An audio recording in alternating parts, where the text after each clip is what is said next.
Hello everyone, आप सभी लोगों का एक बार फिर से आपके अपने YouTube channel massive skill mechanical में स्वागत है। दोस्तों, आज के इस वीडियो में मैं आप सभी लोगों से एनएमडीसी जूनियर ऑफिसर के सिलेबस को ध्यान में रखते हुए उसका मॉडल पेपर मैं आपसे डिस्कस करूंगा। तो प्लीज़ वीडियो को पूरा एंड तक ज़रूर देखिएगा, वीडियो काफ़ी ज़्यादा इंपॉर्टेंट रहेगा। तो चलिए शुरू करते हैं। हमारा पहला क्वेश्चन क्या है, उससे पहले मैं बता दूँ कि सारा क्वेश्चन जो है वो कौन से सब्जेक्ट से रहेगा। तो वो रहेगा आपका FM से, यानी कि फ्लूइड मैकेनिक्स से। तो हम पहला क्वेश्चन देखते हैं। हमारा पहला क्वेश्चन क्या है कि 1 litre of water occupies A volume of 100 centimetre cube, 250 centimetre cube, 500 centimetre cube या फिर 1000 सेंटीमीटर क्यूब। तो 1 लीटर जो पानी होता है जिसको हम बोलते हैं 1 लीटर, यानी कि 1 LTR जिसको बोलते हैं, ठीक है। 1 LTR इज इक्वल टू कितना होता है, तो वो होता है आपका 1000 सेंटीमीटर क्यूब। तो डी करेक्ट आंसर होगा। अगला क्वेश्चन देखते हैं। अगला क्वेश्चन है हमारा कि the value of a bulk modulus of a fluid is required to determine Reynold number, Froude number, Mach number या फिर यूलर नंबर। तो जब कभी भी आपका बल्क मॉडुलस को हम किससे डिनोट करते हैं, तो के से डिनोट करते हैं। तो bulk modulus of a fluid जो है जब कैसे डिटरमाइन करते हैं, तो हम with the help of Mach number करते हैं। तो ऑप्शन नंबर सी जो है वो करेक्ट आंसर होगा। अगला क्वेश्चन देखते हैं कि according to equation of continuity, यानी कि कंटिन्यूटी इक्वेशन के अकॉर्डिंग क्या होता है, W1 A1 is equal to W2 A2, W1 V1 is equal to W2 V2, A1 V1 is equal to A2 V2, A1/V1 is equal to A2/V2। तो देखिए continuity equation को जब आप देखेंगे तो यहाँ पे जो सारा का सारा सिचुएशन दिया है वो किसके लिए दिया है, तो वो दिया है आपका कंप्रेसिबल फ्लूइड के लिए। तो कंप्रेसिबल फ्लूइड में क्या होता है, रो जो होता है आपका डेंसिटी जो है वो कांस्टेंट होता है, ठीक है। तो इसीलिए कांस्टेंट रहने की वजह से हम इसको रो को दोनों तरफ नहीं लिखते हैं। और अगर आपका इनकम्प्रेसिबल फ्लूइड रहेगा, यानी कि फ्लूइड आपका की डेंसिटी चेंज होगी, तो हम उसको कैसे लिखेंगे, ρ1 A1 V1 is equal to ρ2 A2 V2। तो सी आपका करेक्ट आंसर होगा। और यहाँ पे जो आपका जब कंटिन्यूटी इक्वेशन को आप डिराइव करेंगे तो ये कुछ इस तरह से बनाता है। ये आपका पहला सेक्शन है और ये आपका दूसरा सेक्शन है। यहाँ पर V1 A1 है और आपका इधर आपका V2 A2 है। अगला क्वेश्चन देखते हैं। अगला क्वेश्चन है हमारा कि property of a fluid by which its different surfaces are attracted that is called cohesion, adhesion, surface tension या फिर विस्कोसिटी। तो देखिए एग्जाम में से रिलेटेड दो क्वेश्चन आता है। एक क्वेश्चन आता है कि property of a fluid which its own molecules are attracted, ठीक है। आपका अट्रैक्टेड से रिलेटेड दो आएगा, एक आपका ऑन मॉलिक्यूल्स और एक आपका आएगा डिफरेंट सरफेसेज या फिर डिफरेंट मॉलिक्यूल्स।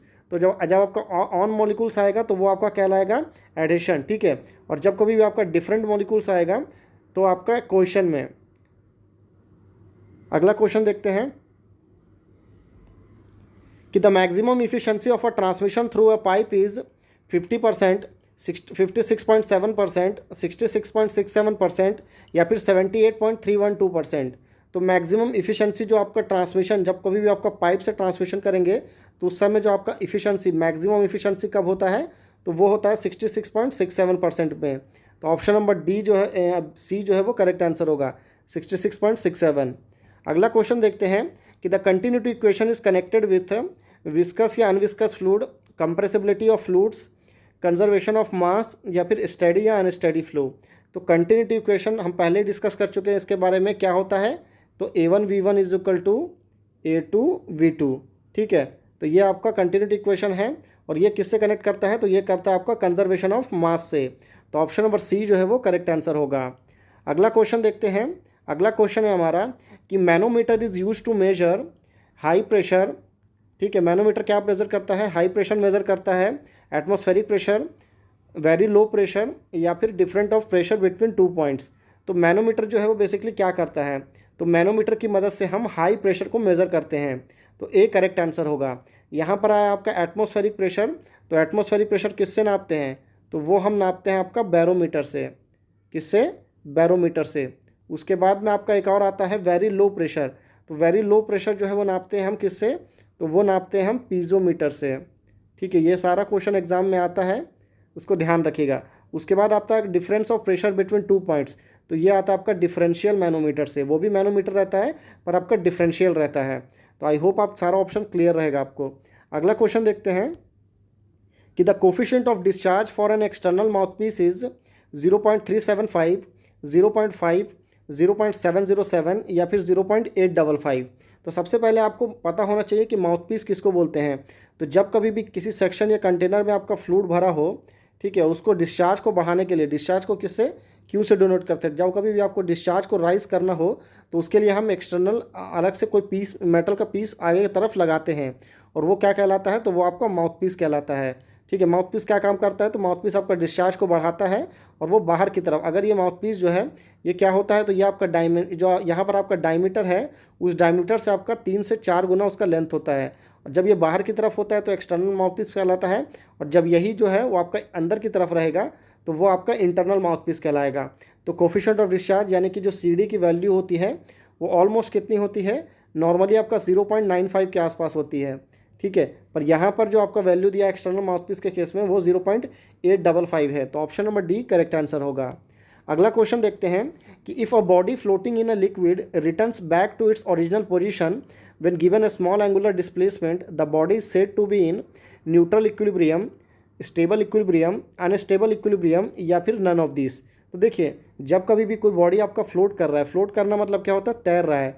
मान लीजिए ये आपका बॉडी है, ये कुछ आपका पहले ऐसा था, ठीक है, ऐसा था। तो जब जब ये आप बॉडी आपका फ्लोट करता है और फ्लोट होने के बाद में वापस रिटर्न अपने पोजीशन पे आ जाता है, अगर ये आ जाता है तो स्टेबल इक्विलिब्रियम है, और जब ये आपका ये ओरिजिनल पोजीशन पे नहीं आता, liquid return backs, liquid not floating body not return backs to its original position, that time that is called unstable equilibrium. तो ये दोनों चीज़ें आपको अच्छे से पता होना चाहिए। अगला क्वेश्चन देखते हैं कि the pressure measured with the help of a piezometer tube is in newton per mm square, newton per metre square, head of liquid, या फिर ऑल ऑफ दिस। तो देखिए, प्रेशर जो मेज़र करते हैं किससे, पीजोमीटर से। तो ये आपका पीजोमीटर है, पीजोमीटर में ये आपका पाइप का सेक्शन है जिसका लिक्विड का आपका प्रेशर मेज़र करना है, और ये आपका ट्यूब है, और यहाँ पे आपका एच है। एच किसको बोलते हैं, तो हाइट को बोलते हैं। तो पीजोमीटर की ट्यूब से हमने पहले पढ़ा, पीजोमीटर के बारे में आपको थोड़ा बता देता हूँ। तो पीजोमीटर से क्या मेजर करते हैं, तो पीजोमीटर से हम वेरी लो प्रेशर मेजरमेंट करते हैं। क्या करते हैं, वेरी लो प्रेशर। ठीक है, अब इसमें लो प्रेशर मेज़र क्यों करते हैं, क्योंकि इसमें अलग से वेंचुरी वाला जो फ्लूइड हम यूज़ करते हैं वो यहाँ पे यूज़ नहीं करते हैं। यहाँ पे जो फ्लूइड रहेगा वही फ्लूइड यहाँ पे रहता है, और ये ओपन रहता है एटमॉस्फेयर में। तो ये आपका कहलाता है पीजोमीटर ट्यूब, और इससे हम हेड, एच यानी कि हेड ऑफ लिक्विड मेज़र करते हैं। अगला क्वेश्चन है कि the weight per unit volume of a liquid at a standard temperature and pressure that is called specific weight, mass density, specific gravity, या फिर स्पेसिफिक वॉल्यूम। तो देखिए, क्वेश्चन दिया है आपका कि वेट पर यूनिट वॉल्यूम, तो इसको लिखेंगे, कैसे लिखेंगे, तो वेट पर यूनिट वॉल्यूम यानी कि W/V। तो ये क्या कहलाएगा, W/V इज इक्वल टू होता है स्पेसिफिक वेट, और इसी को जब आप उल्टा कर देंगे यानी कि रिवर्स कर देंगे, यानी कि V/W कर देंगे, ठीक है, तो ये क्या कहलाएगा, आपका स्पेसिफिक वॉल्यूम कहलाएगा। यानी कि वॉल्यूम पर यूनिट वेट जब होगा आपका तो वो स्पेसिफिक वॉल्यूम कहलाएगा। और आपका जो दिया है मास डेंसिटी, मास डेंसिटी को कैसे लिखते हैं, तो मास डेंसिटी या फिर डेंसिटी को हम लिखते हैं रो इज इक्वल टू m/v।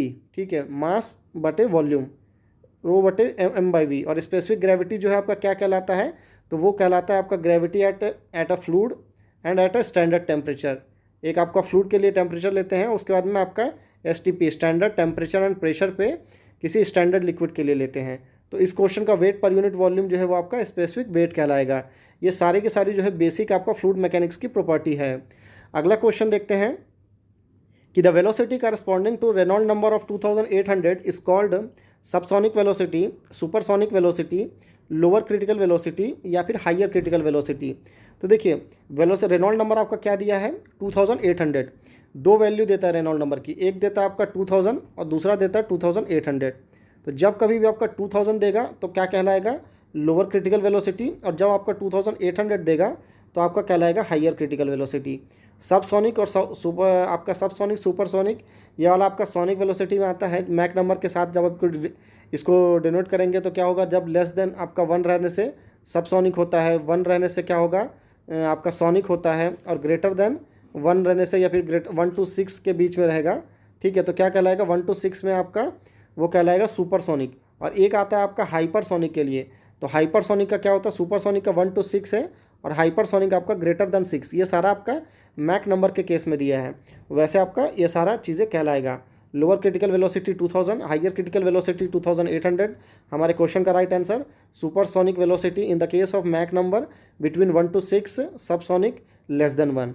तो आई होप आपको वीडियो समझ में आया होगा। अगर आपको वीडियो अच्छा लगा तो प्लीज़ वीडियो को ज़रूर लाइक करिए, चैनल को सब्सक्राइब करके बेल आइकन ज़रूर प्रेस करिए ताकि आप आने वाली एक भी इंपॉर्टेंट वीडियो की नोटिफिकेशन आपसे मिस ना हो। अगर आपको इस वीडियो का फ्री में PDF या फिर अगर आप हमारी वेबसाइट पर विजिट करना चाहते हैं तो प्लीज़ हमारे चैनल के डिस्क्रिप्शन में दोनों का लिंक दिया हुआ है, जाके आप विजिट